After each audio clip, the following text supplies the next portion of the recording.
بسم اللہ الرحمن الرحیم۔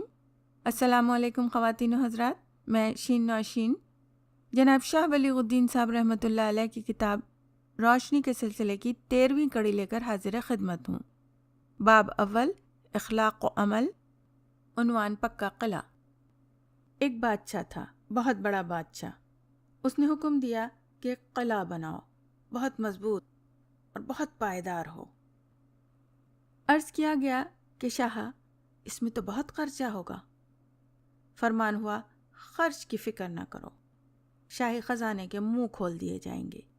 جب اور جتنا روپیہ چاہیے لے جاؤ اور خرچ کرو، ہم پانی کی طرح روپیہ بہانے کو تیار ہیں، مگر حکم یہ ہے کہ وہ قلعہ ایسا مضبوط بنایا جائے کہ ہمارا بڑے سے بڑا حریف بھی اسے سر نہ کر سکے۔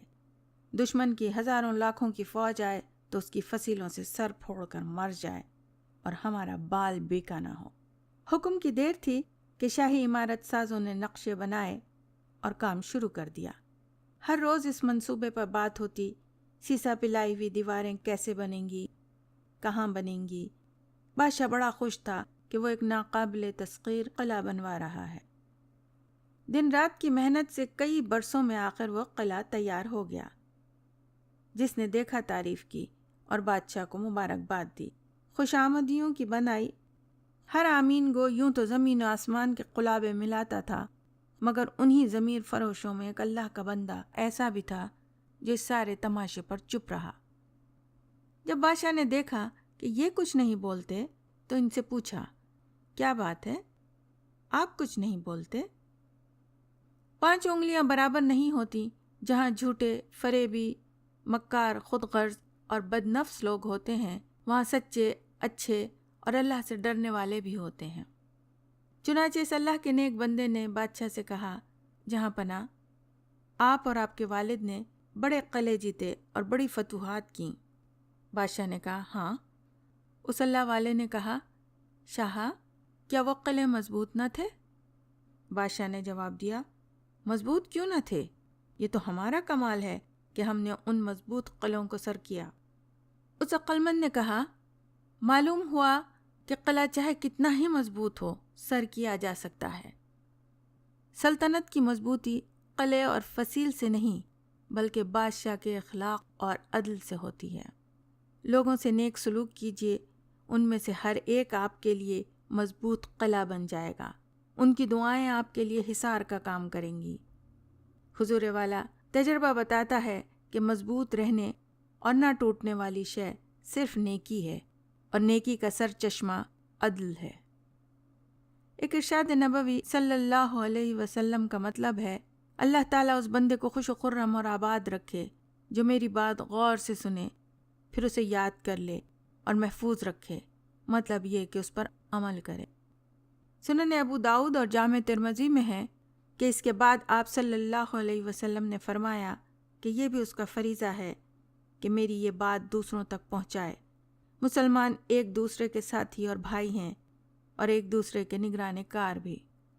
ہم نے نگران کاری کے فریضے کو بھلا دیا، نتیجہ یہ ہوا کہ ہم ایک دوسرے سے دور ہوتے چلے جا رہے ہیں۔ اچھی باتوں پر عمل کرنے اور اچھی باتوں پر عمل کروانے کی کوشش سے کوئی معاشرہ زندہ رہ سکتا ہے اور ترقی کر سکتا ہے، ورنہ معاشرہ بکھر جاتا ہے۔ نیکی کرنا اور کروانا ہر مسلمان کا فرض ہے۔ نیکی جوڑنے والی ہوتی ہے اور برائی بانٹنے اور توڑنے والی۔ نیکی کرنے والا چاہا جاتا ہے، برائی کرنے والا منہ چھپاتا پھرتا ہے۔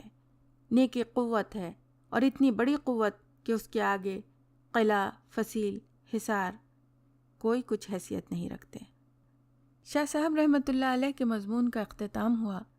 اللہ تعالیٰ ان کی مغفرت فرمائے اور ان کے درجات بلند فرمائے، آمین ثم آمین۔ حق بات کہنا، وہ بھی سربراہ وقت کے منہ پر کہنا، بھی ایک جہاد ہے۔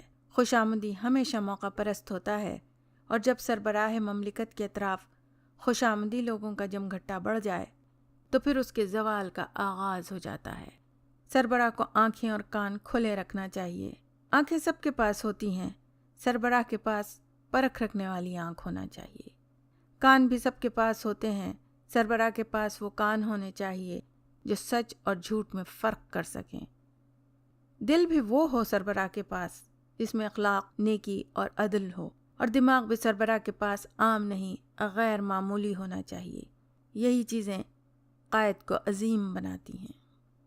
اگر آپ کتاب کا تسلسل برقرار رکھنا چاہتے ہیں تو اپنا نوٹیفیکیشن آن کر لیں، یعنی سبسکرائب اور بیل کا بٹن دبائیں۔ ویڈیو پسند آئے تو لائک اور شیئر کریں۔ نیک بات پھیلانا صدقہ جاریہ ہے۔